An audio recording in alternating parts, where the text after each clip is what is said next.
Welcome to the Polaris Connection, the podcast that lights the way for families of autistic and neurodivergent children. I am your host, Brad Broyles, and each week we will sit down with industry experts, therapists, teachers, and more to bring you the most current insight, support, and hope. Whether you're navigating a new diagnosis or just need a reminder that you are not alone, this is your place to learn, grow, and connect. We are dedicated in connecting neurodivergent paths with purpose. Let's take this journey together, one conversation at a time. Today, we are joined by Rachel Crupi, aka Mary Poppins, a powerhouse in the world of behavioral support and someone who wears about 5 hats before noon. She is the Director of Behavioral Services at Polaris Academy and at Starlight Behavioral Academy, a Board Certified Behavioral Analyst, and most importantly, a champion for neurodivergent children and their families. Get ready for a practical tool, a big heart, and a whole lot of insight. Rachel, thank you so much for joining us today. Thank you, Brad. It's a pleasure to be here with you today. And also a mother of 3 children, correct? Mm-hmm. That's correct. And a husband that's in the Navy, is that correct? He's retired now, but he did serve 25 years in the Navy. Wow, That is incredible. And then another great accomplishment, I believe you had a marathon. I read about that you're a marathon runner. I am. I ran my second marathon ever this past February. I did the Mesa Marathon. It was a great time. How was that? It was overall a great experience. It was all the training that leads up to that day, and that's kind of my therapy, to be honest. It's how I regulate myself, and I enjoyed it. I got to be out in the good weather here in Arizona during that time of year and stay active and be the best version of myself so I could give back to everyone else. Oh, well, that's incredible, Rachel. We're going to get more into that self-regulating and how that works. For all those who are listening, we want to talk a little bit about what is a board certified behavioral analyst. We hear that sometimes with working with autistic and neurodivergent children. We hear the word BCBA. Can you please explain to us what is that? Yeah, absolutely. So a BCBA is a Board Certified Behavior Analyst. This is an individual that has obtained their master's degree in special education or psychology or something along those lines, and has completed 2,000 supervision fieldwork hours and has sat for their board exam. This is something that takes a few years to kind of go from start to finish. And a BCBA learns everything that they need to know about behavior and behavior modification strategies and interventions that are evidence-based. There's tons of research and literature out there. We typically provide ABA therapy. It's applied behavior analysis, and it is a science. It's a science dedicated to the improvement of human behavior and understanding how we can help individuals be the best version of themselves, depending on what that might be. We only use evidence-based practices in ABA, and there's tools that we use to implement, and whether it's increasing a behavior, decreasing a behavior, teaching a new skill, or simply just maintaining a behavior for someone, how do we help them learn those tools as they continue on their journey? Most popular, you'll hear that a BCBA works with an autistic or neurodivergent individual. However, BCBAs can also work in other fields. They can apply the science to other areas outside of ABA therapy or education. Okay, so real quick, let's go back to the qualifications of an ABA. Yes. I'm sorry, a BCBA. So to be a BCBA, have to have a master's degree, I assume a bachelor's degree. Does it matter what kind of master's or bachelor's they get? Well, my bachelor's was in business, and then my master's was in psychology with a concentration in applied behavior analysis. And so it's per our board. So our board is the They kind of let us know what is approved, what isn't approved as far as your coursework So with a is board, concerned. can you explain a Mhm. little bit, what is that a state board, a federal board? What is that? Yeah, it's a national board. It is our board that all BCBAs kind of fall. We have to follow their rules and regulations. We have an ethics code that we also have to abide by to ensure that best practices are always being used. Okay. It's very important that as a BCBA, that we follow these rules and regulations and ethics codes because when you're talking about behavior modification, that shouldn't be taken lightly. That is a very serious thing, and we want to always ensure best practices are being used, and new and research is coming out all the time. So who Um, determines best practice? Is this risk, is this clinical, is this research, who determines best practice? Sure. So a lot of research that comes out that we're always learning. BCBAs have to do continued education throughout each certification cycle.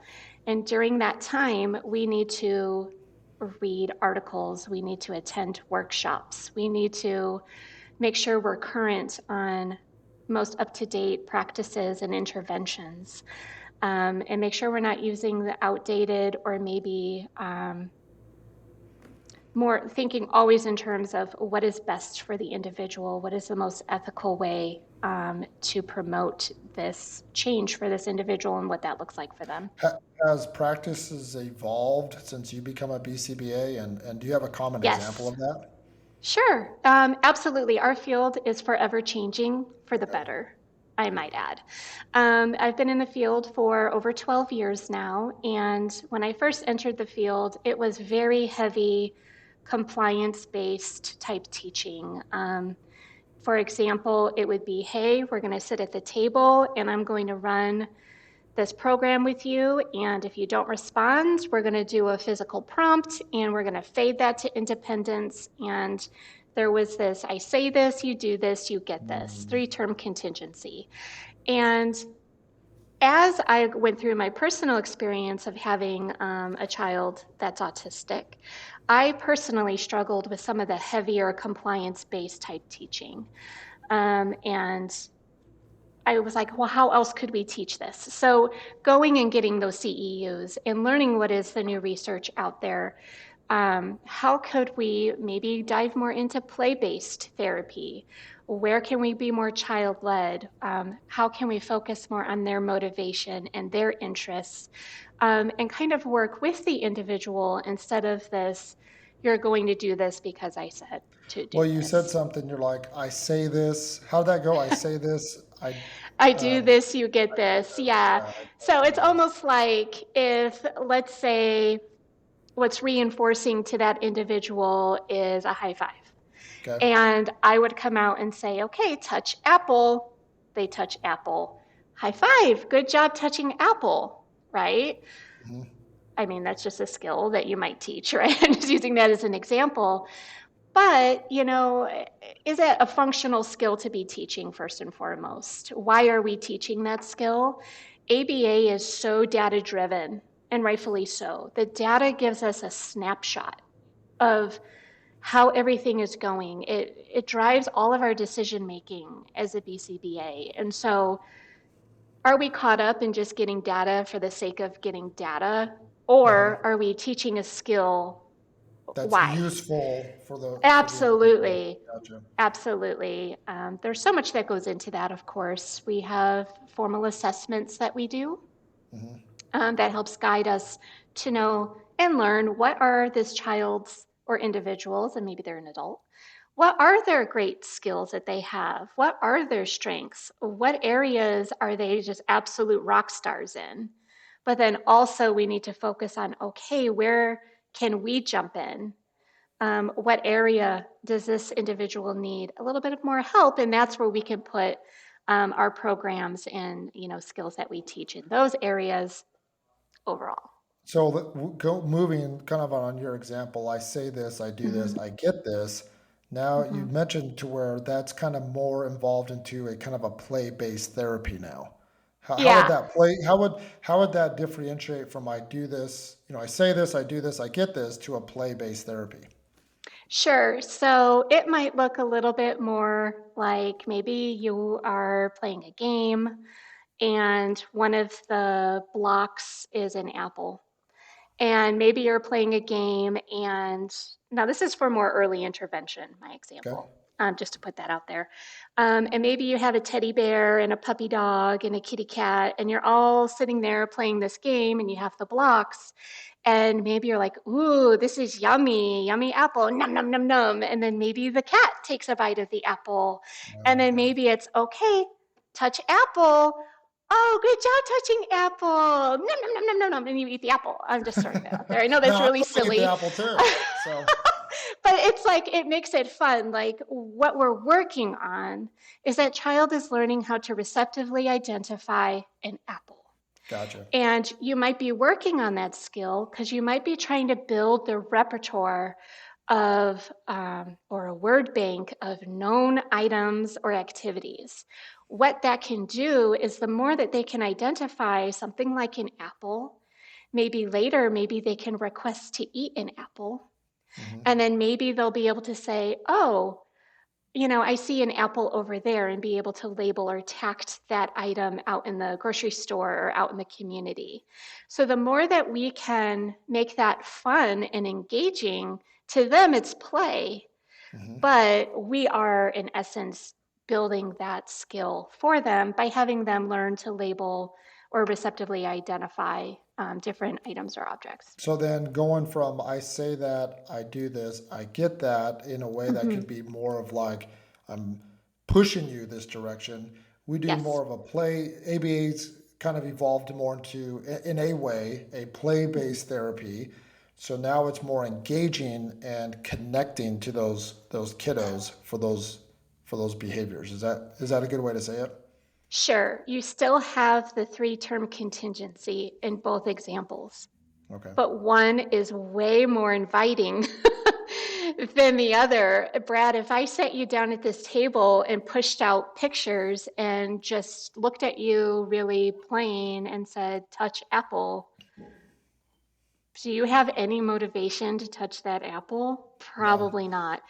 But if I had you sit down at the table and now I'm pairing with you and I'm engaging with you, and maybe I do have some stimuli out there, but it's my approach, right? Hmm. Maybe I'm building behavior momentum with you, and at the end of the day, I need you to touch the apple because I want to make sure that you are understanding that an apple is an apple, as far as the program goes.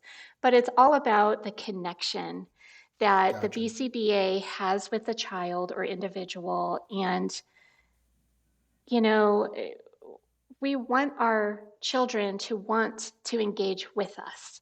So if you're working with littles, it's okay to be silly. It's okay to be funny and bring in their interests, bring in animals, bring in numbers, bring in And it probably works with adults too. Elmo. But you can apply that age appropriately maybe to something else. Okay. There's so many different ABA strategies that are out there, but your natural learning environment and play based can be super successful. So Um, we've seen this evolved. ABA therapy sounds like it does evolve over time mhm. to Yeah. whatever is best practice based Hmm. on data. Do you ever run Yes. into where data becomes more focused than the output, than the outcome? Does that ever happen? I think it can happen at any point, to be honest. Through our training and through our education, we do analyze data. That is a huge component, obviously, of what we do. And sometimes you can get a little stuck on, what is my data? What does it look like? This is what I have explained to my registered behavior technician or RBT. This is the program I would like them to run for me. This is how many trials I need ran. And it is easy to get caught in just numbers Right. and So where you're data. almost like forgetting about the kid in a way. And so you do have to always take a step back and always make sure, first and foremost, that you are connecting with that individual, that your program is functional, that it makes sense for that kiddo. For example, in the school setting, you might have a maybe respond to greetings program, as maybe it's a social goal that a kiddo has, and so you're working on that. But you might only run it once or twice a day. That might be more appropriate, whereas in a clinic setting, you might be running 5 or 10 trials. Okay. In more intensive ABA therapy, you typically do run a lot more trials and intensive treatment versus in a classroom setting. It would be really awkward to have 10 different people walk into the classroom throughout the day and have that child respond to Okay. that person. It's not really natural or functional at that point. So those are really important to consider. But at the end of the day, we have to remember why. Why are we here? What does this child need? And let's make sure we are doing our, assessments and jumping in only where we're needed to help that individual be as successful as they can be. But then my next question is, why is ABA therapy most related to our autistic and neurodivergent kids? Why not Mhm. other therapies? Why ABA? Sure. So, ABA, through all of our evidence based research and outcomes and everything else, it has been a proven therapy to help individuals that are autistic overcome maybe some of the more challenges that they may have, and also increase some of those really great skill sets that they have as well. It is very systematic, it is very much. Um, you know exactly where that individual is at any given time by reviewing and analyzing that data.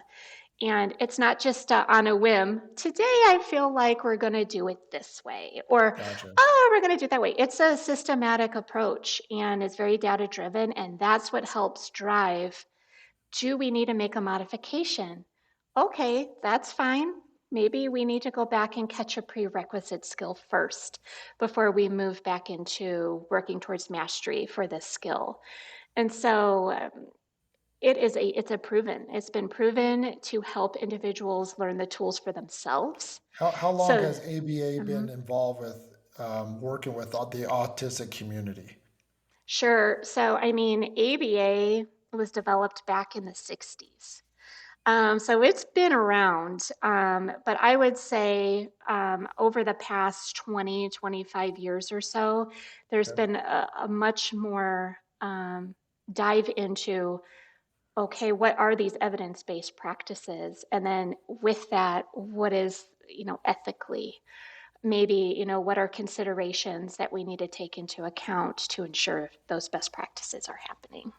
So being a BCBA, you follow what has been proven, the data's Yes. been proven. It's a nice little roadmap to help out with behavior. And then there's also an ethics code on that as well. Yes. Can you tell us a little bit more about the ethics code and how does that play as being Mhm. a board certified analyst? Absolutely. And so I had mentioned earlier when we were speaking about how much ABA has evolved, over the years. And there's been different interventions that, even though they might be super successful, maybe we have learned, oh, that could actually be maybe dangerous, or maybe there's a better way. Okay. Client dignity, making sure that we are including the individual in consent and assent withdrawal, where they can say, yes, I would like to move forward with this, or no, thank you, I'm not comfortable with that. If the individual can't speak for themselves, do they have an advocate, guardian, someone that can help speak on their behalf? There has been such a need for the ethics code, because what it does is it creates a boundary for a BCBA to say, okay, am I always doing what's best for this individual? Am I practicing within my scope of knowledge? If I'm not, then I need to either become trained in that area, or I need to consult with someone in that area, or if needed, I need to refer this individual to someone who has more Who experience can and do that? knowledge in So that there's area. different, so in the ABA, I'm sorry, I know there's a lot of acronyms, so I hope everybody can keep Yes. up with us.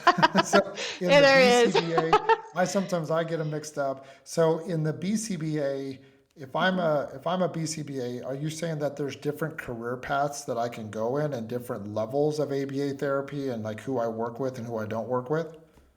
Yeah, absolutely. When I was in school, other individuals that were seeking their BCBA worked in criminal justice.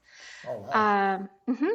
um, the most common that you hear are BCBAs working with autistic and neurodivergent children, whether it's in the home, the community, or in schools. But you can apply the principles of ABA in other areas. Maybe there is some type of dietitian or nutritionist could also use the principles of ABA. Working with their clients that they serve. It's not only for um, autistic and neurodivergent children, but we know that ABA therapy is been proven to help To work. those individuals. Yeah. So then if you're working with a neurodivergent child and there Mhm. could be some nutrition Mhm. details that he or she might be facing that type of therapy would benefit from, ethically, you would need to refer them over to more of a nutritionist, BCBA, if you want to Or continue. Is that what you're saying? Something like Yeah, that? or you can collaborate. Oh, there you go. Collaboration is huge. Like I said, BCBAs need to always practice within their scope of knowledge. But what this does is it opens the door to collaborate with the individual, their caregivers, and then maybe it is their nutritionist. Maybe they're in occupational therapy and they're going into feeding therapy, for Oh, okay. example, or a speech therapist. Or maybe it's their doctor, their physician.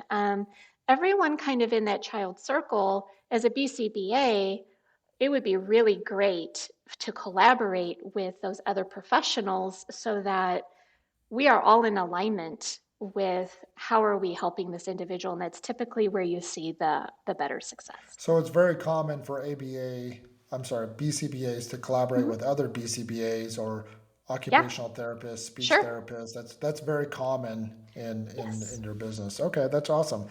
Now, I've kind of heard there are some, we talked about the great things about ABA therapy, and then let me ask you this one question: have you used ABA therapy on your family?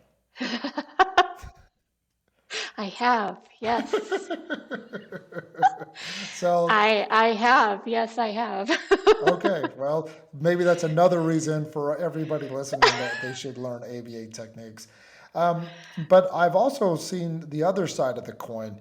There's actually Mhm. kind of a little bit of a controversy, or there's, I guess, people who disagree with ABA therapy. Why Yeah, is that? If it's sure. clinically proven by event, I think you use evaluation or event. We have a proven practice history. Why is the pushback? I don't. Yeah, I mean, I don't want to speak for those that are autistic or neurodivergent out there.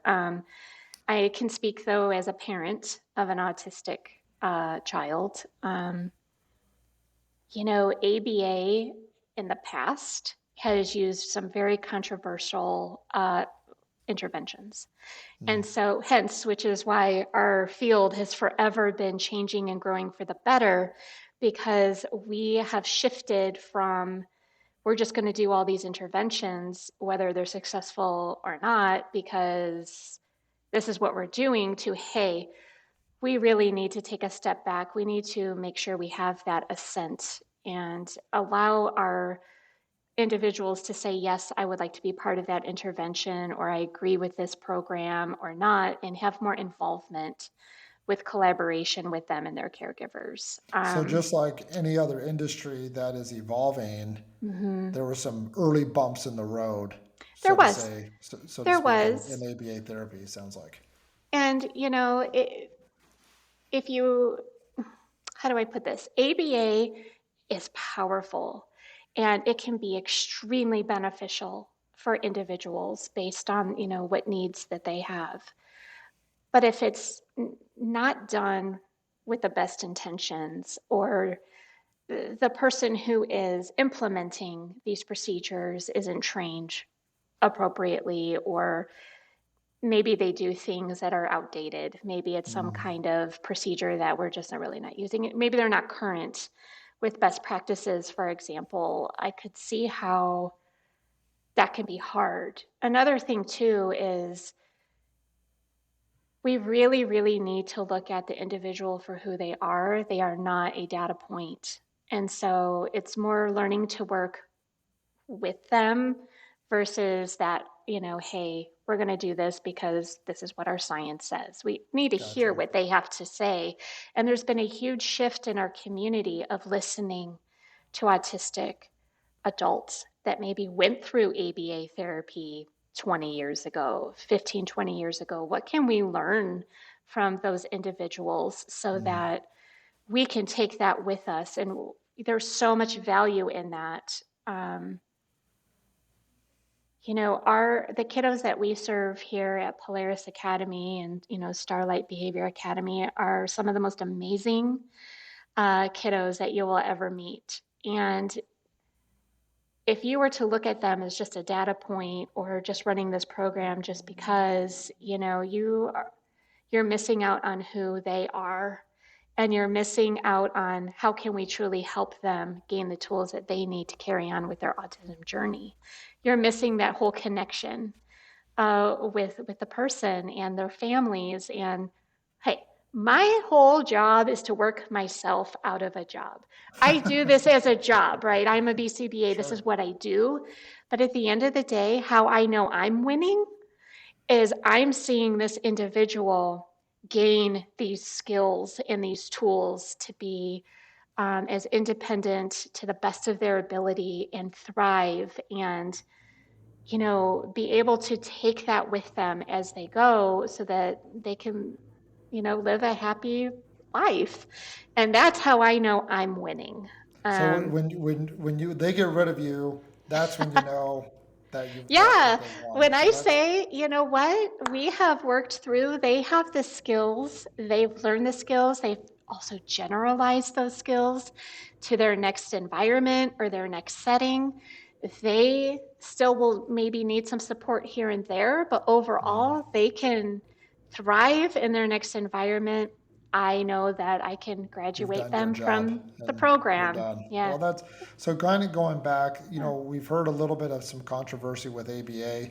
The way Mm-hmm. I understand it, the way it sounds like it's, there was some people don't get current on new techniques. Some people Mm-hmm. might be still using older techniques that has been disproven not to Mm-hmm. use.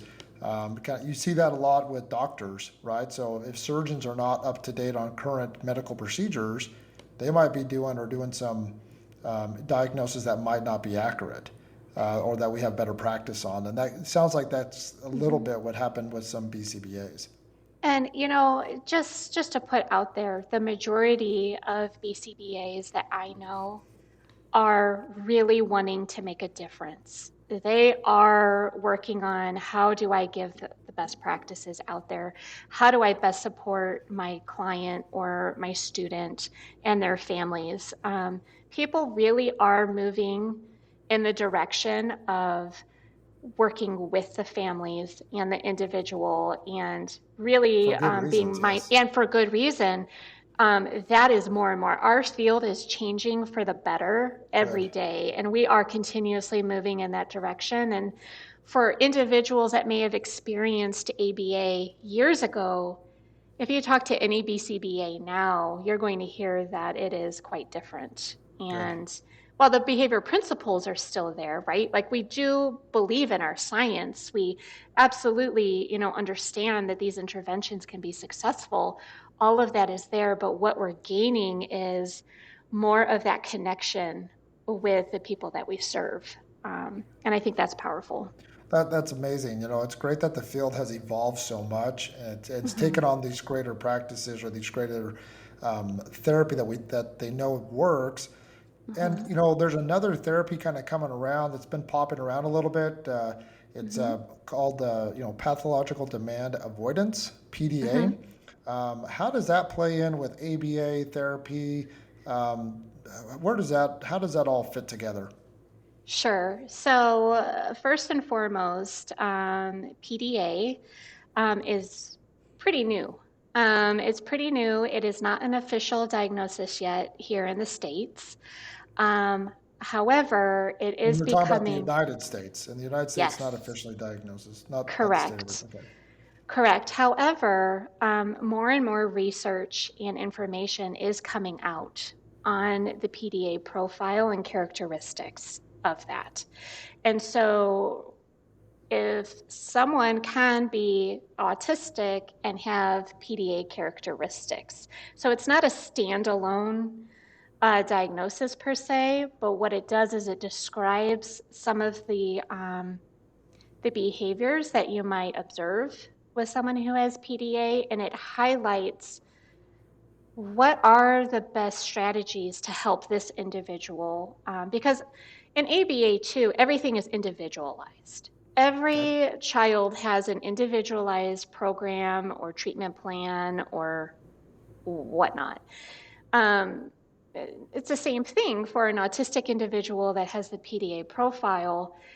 Understanding that someone with the PDA profile, it is an anxiety driven response inside. It's like an internal, like they could go into fight or flight or freeze when maybe they're feeling overwhelmed or they're too anxious or too many demands are being put on them, where they get so dysregulated that they move into like fight or flight or freeze responses.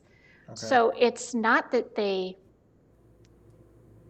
are choosing not to do that task. It's in that moment they can't They because just cannot do it.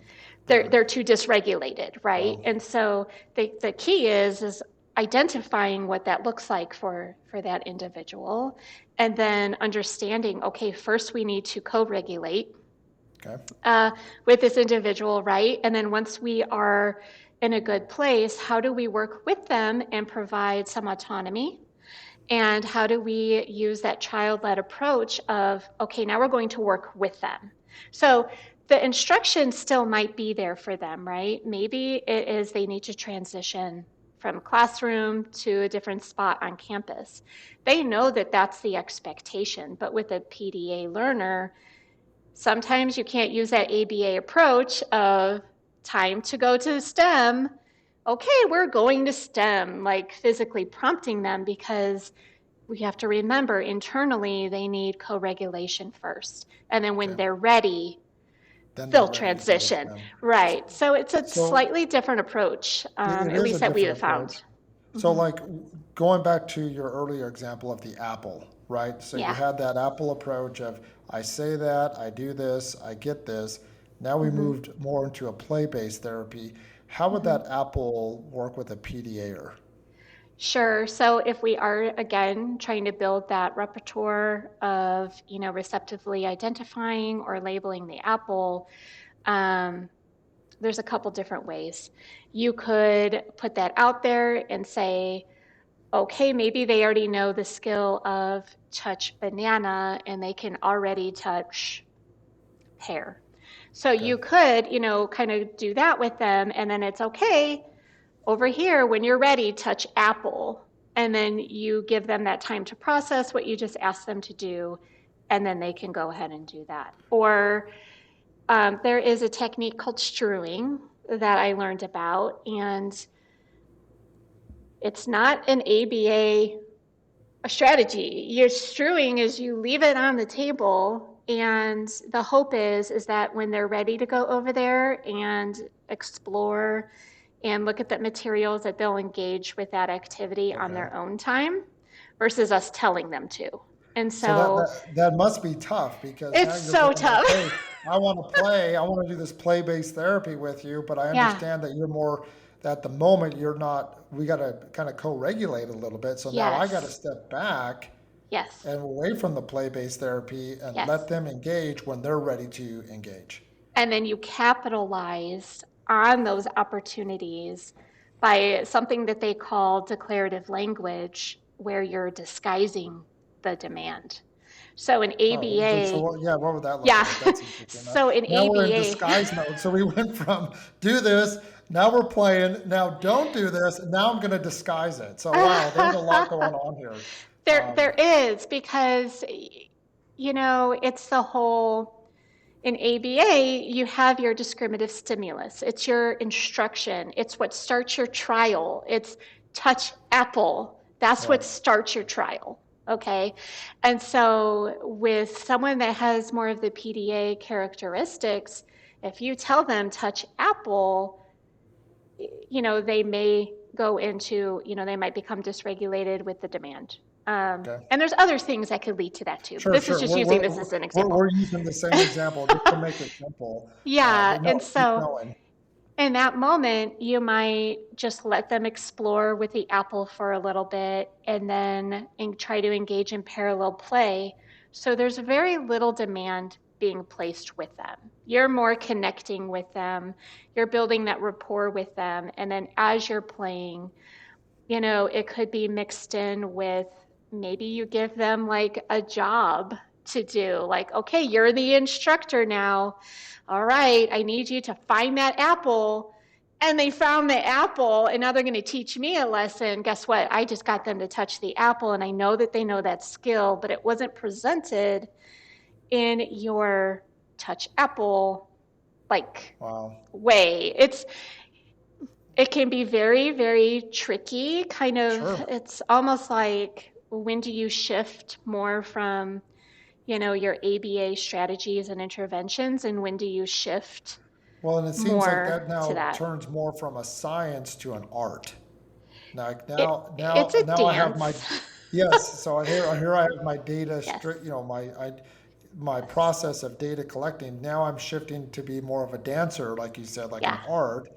How do you Yes. know when to make those? So if Yeah. I'm a parent and I'm Hmm. working with my autistic kiddo and we're trying to do something, I see that my request might, be more extra demand than they are ready for. And so Hmm. you can see that fight or flight mode. How's the Hmm. best way to recognize that and know when to pivot as a parent? Sure. So, really, what it is learning your child. It's learning. In ABA, we look at what can we see with our own eyes, or what do we hear to say we are observing this. So if we want to say, oh, my child is getting frustrated, okay, absolutely, they seem frustrated, but how are they showing you that they're frustrated? Do they clench their fists? Do they Mm, scream? Do they throw their toys? Do they try to run away?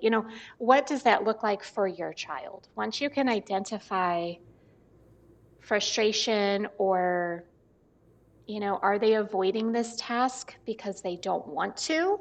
Or have they shown signs of dysregulation, and maybe they have the PDA characteristics, and okay. maybe you need to focus first on co-regulation before you can revisit whatever task that you Tasks had, that they need to do. that you asked them to do. So you I think, really need to understand the kiddo, yes, understand them. Really. yes. So how do you do that as a BCBA? I know you work with lots of kids. Hmm. You probably have more than you can remember. How do you keep on task or track of all these Hmm. different behaviors? Sure. So we pair with them, and we spend time Now, with what does that them. mean, pairing? Hmm. We get right into where they're at. We dive into whatever activity they're doing, and we start to show them that we can be someone who's fun and engaging. And we almost want to become a reinforcer for that individual. We want them to learn we are a safe person, Okay. and if they need something, they are going to learn, oh, I can go to Miss Rachel for that because I've built a connection with her. I trust her. I feel safe with her. Um, she, wants to spend time with me. She cares that I like to sing this song, and she's going to dance and sing it with me. It's really allowing that connection to kind of happen, and it can take longer for some individuals, and other It can be a very quick process, but you have to allow this pairing, this building a relationship, this rapport to happen so that when you do maybe need to help them through a harder, more challenging moment, you already have that rapport built with them and you're not some stranger that just walked into the room that's going to try and help them co-regulate. Well, how does a parent do that? So, you Mm-hmm. know, I mean, parents want to pair with their children. They want to Yeah. connect with their children, and they want to work with their children. But then Mm-hmm. sometimes, like, hey, you need to clean the room, man. Like, your room is really dirty. You just got to do it. How do you navigate that from, not giving them to where they're overstimulated, but at the end of the day, something needs, like, you got to clean your room. So how do you navigate Sure. that? So one of the easiest ways to go about that is just model it. Okay. Help them, maybe help them with the first few steps of the process. Um, I kind of try to put myself in their shoes a little bit. Like if I just had a really long day and I was at school all day or we were out in the community all day and then I come home, the last thing I want to do is do the dishes and clean my room. Like, no thanks. Right? But if I'm I just had, waiting for that AI robot to come and clean my own room by myself. So, right? um, Like, we have to also understand, like, but what capacity is our child at right now? There's so many things to look at, but if you really need that room cleaned up, if we're using that example, maybe it's, hey, let's clean up together and not saying clean your room. okay. Because if you say clean your room, the expectation is that they do it, Hmm. right? They're going to do it. But if they're overstimulated or dysregulated in some way, or maybe that is the most adversive task that you could ever ask them to do, um, And you would it know would, that because you're paired with your child, yeah, right? You should know. absolutely. You would know that Yeah. this is a really hard skill for them. That is okay. What we need to recognize as the adult is we need to come in as the co-regulator, and maybe it's just modeling or it's how Okay. we're presenting it. Like, hey, it is time to clean up. When you're ready, go ahead and get that puzzle put back on the table. I'm going to go clean up the dolls over here. So they Okay. don't feel like the whole entire task is fallen on them. Gotcha. So you kind of co-regulate, modeling, work with them. Is there a point where you're just like, hey, you're just not doing it because you're just like, how do you navigate of, like, I don't want to say lazy, but like you're just not doing it because you don't want to do it versus Yeah, like, hey, you have a moment. So where's yeah. that line at? So, how I have found success using ABA strategies in my home or with the kiddos that I serve is I may do a good chunk of the cleaning, but then so that they don't avoid or escape the task There you go. altogether, I'll bring a bucket or basket to them and I'll hand them two things and say, okay, put in the basket. So Hmm. it may not be quite what I will really wanted them to be able to do is clean up most of the room by themselves. I still was able to avoid them escaping that task altogether. Gotcha. And do you ever find that if you model, Mhm. again, using cleaning the room as the example, if you model it, is there a point where you don't have to model it so much, or are Yeah, you always going back to, like, now I'm cleaning up 60% of the room. How do I scale that down to where now as a parent I'm only cleaning 10% of the room? sure. I think you can model. I think where you're going to find the most success is if there's motivation for them to clean up in some way, or if you can make it fun. Okay. If you can make it fun, like maybe it's a race, maybe it's a competition. If your kiddo is very competitive, maybe you turn it into, okay, first one to get the puzzle pieces all back in the bucket, gets to pick the show we're going to watch, or Okay. it's a first next type of contingency, right? But how can you make it fun? It doesn't have to be the whole like parent walking into the room and being like, You clean your must do what room. I say. Like how can you make it fun? Or if they do have some of those PDA characteristics, okay, they know the expectation, let them do that part when they're ready, and you have to be flexible with Wow. that timetable. But if they're just being silly and they're just like, I am not doing that, then you need to be ready to do the follow through with it, which would be the, okay, we cleaned up, put these in the basket, thank you, and move on. You want to make sure you have that follow through piece to it. That is important. So as a parent, make sure Yeah. whatever you say that you follow through with it, because Yeah. that then builds new, hopefully more positive behavior. So Absolutely. And I think a huge focus, Brad, that I really want to get out there is whether, um, your child has that PDA profile or characteristics or not, or your child's in ABA therapy or not. You know, a huge focus should always be on preventative strategies. And what okay. I mean by that is we don't want to always wait for the challenging behavior to occur to address the concern, Mm, to provide the support. We want to learn the individual, you want to learn your child, know what their triggers are, know what those precursor behaviors look like. Keep track of particular situations that maybe in the past have led to a challenging behavior to come from it. And then use preventative strategies naturally, already part of their day, so that even if the challenging behavior does arise and it happens, we're not always waiting for, you know, the support to come in when the child is going into crisis level type behavior. so it really is just understanding your Mhm. child, what triggers them. It's like maybe as a parent, I'm just walking around with a big notebook and taking down notes. Is It's that okay to take fair? notes. It's okay to jot down in a journal. Maybe you saw a new behavior. Right. Maybe It sounds jot like a lot down, of trial and error too. yeah, Like like not where were everything you? works. What happened? We call it ABC data collection. Okay. And what that is, the antecedent, the behavior, and then the consequence. It's a snapshot in time of what happened right before the behavior, what the behavior was, and then what happened immediately following that behavior. Wow. And what that information gives us is kind of a hypothesis, if you will, of the function of that behavior. Why is that behavior happening to begin with?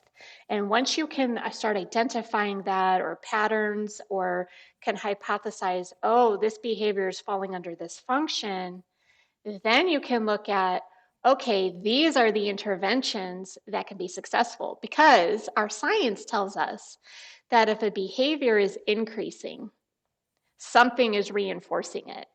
And sometimes it could be unintentionally Mm, reinforcing the behavior from us as the adults because we're not fully understanding why why they're that doing behavior that. is And even so occurring in the so first we place. could be doing that, accidentally and Mhm. not even knowing that. But if we track it and just kind of Yeah. use the trial and error, then hopefully we know and get better Mhm. results. Wow, that's awesome information, Rachel. Wow, I'm so excited to have. I feel like I can talk to you all day, and I know your time is valuable, and I really appreciate you giving us your knowledge, and we'll definitely have you back.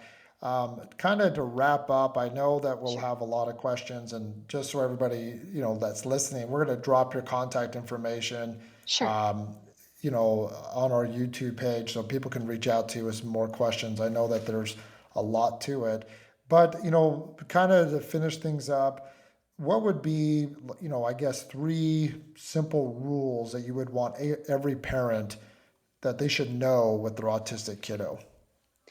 Sure. So there's a couple things that I would like to leave our listeners with today, and that is for parents out there, educate and then advocate and then be ready to collaborate.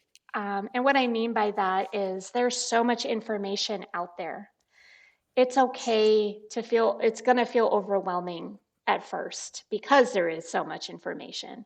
But the beauty of that is you have these resources available to you now that weren't available so many years ago. And so don't be afraid to educate yourself on what therapies are out there.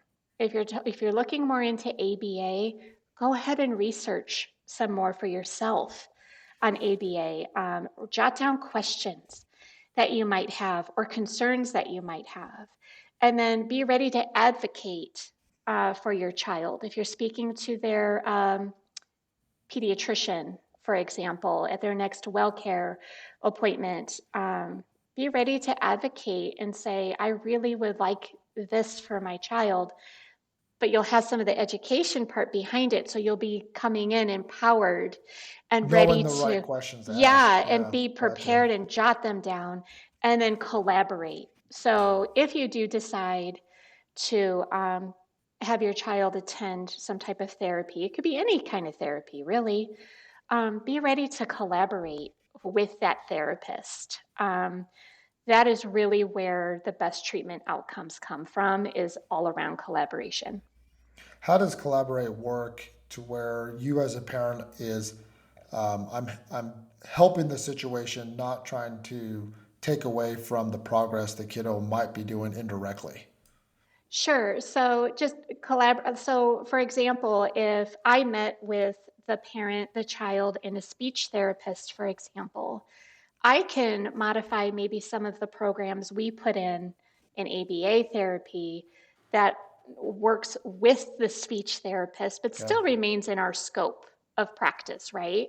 And collaborating with that speech therapist, we're all on the same page. So maybe we're working on modes of communication. Okay. It would take us so much longer if I had my version of communicating based off of like the VB map assessment, for example, but the speech therapist is working on something totally different. That might be confusing for the individual that we're serving. So if we can all get on the same page, it's okay that the speech therapist has their discipline and does things their way. How can we collaborate so that we have a better, That we're all well-rounded speaking treatment this, plan? right. So treatment plan, Hmm. we're all speaking the same language. We're all Yeah. kind of going the same direction. And Hmm. that sounds simple, but also kind of hard at the same time. So, It is. Not everybody wants to collaborate. oh And man, I wish that wasn't the case, but all we can do is be the best advocates for whether it's our child or if we're the BCBA, how can we help um, help increase collaboration because my way isn't the highway, okay?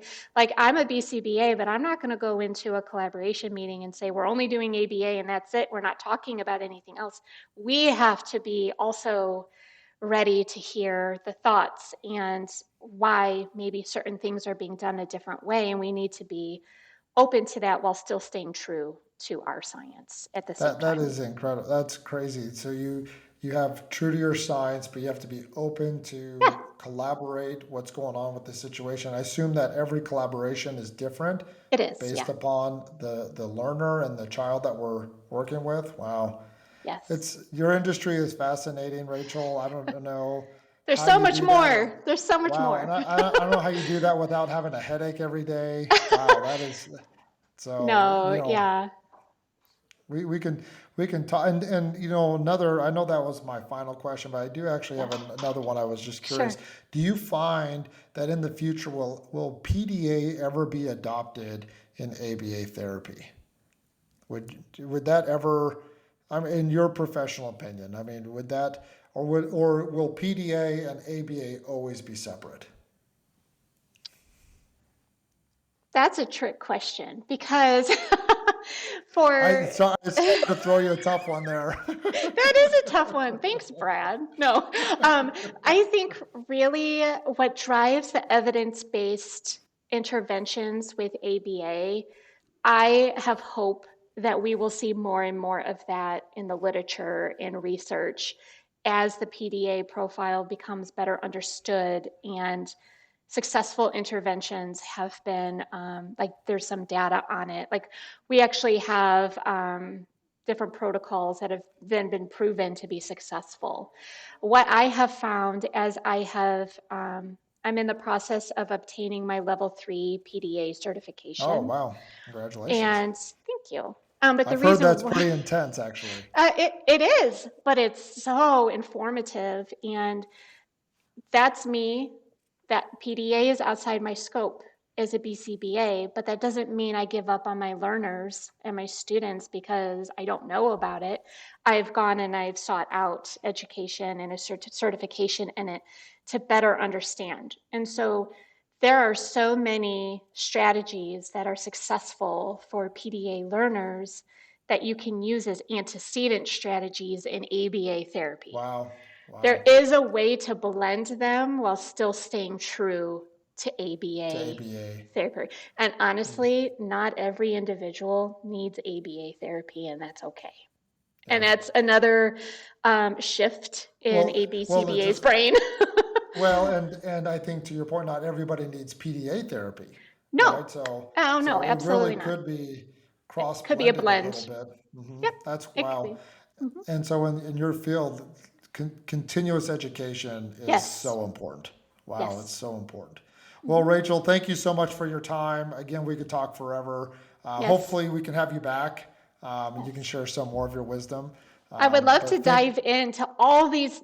We just touched like the tip of the wow, iceberg on so I many of know. these concepts that honestly we could spend all day probably talking about each point. So Well, much. and There's so much. we're probably going to have to do that, bring you back, and let's do more of a deep dive in some of these big topics. But we wanted to just kind of go over a basic view. What is BCBA? How do they operate? What's Mhm. ABA? What's PDA? There's now you have three other acronyms in your life that you've learned today. So thank you for being patient with us and learning and growing together. So thank you, Rachel, for being here. We'll have you back. Have a great day, and Thank thank you. you for all the good that you're doing. Thank you.